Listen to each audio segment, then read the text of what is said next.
Yung gamit mo na maganda na at mas pinaganda mo pa?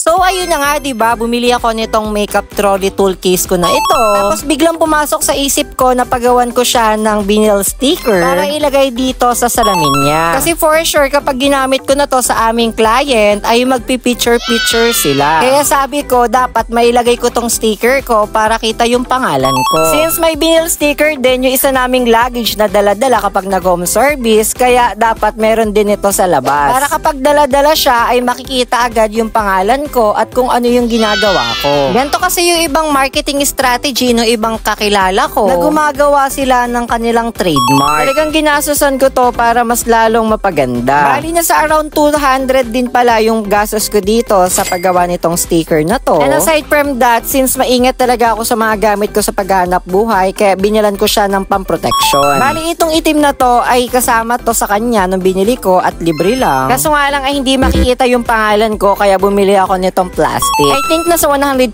pesos din siya. At binilan ko na rin siya ng cover ng gulong para hindi magasgasan. And yung kanyang stand naman ay binilan ko naman ng clean wrap at binalutan para iwas gasgas. Sa mga nagtatanong pala kung magkano ang bili ko dito sa makeup luggage na ito, nabili ko siya sa Orange app, almost 11,000, nakasale pa siya that time.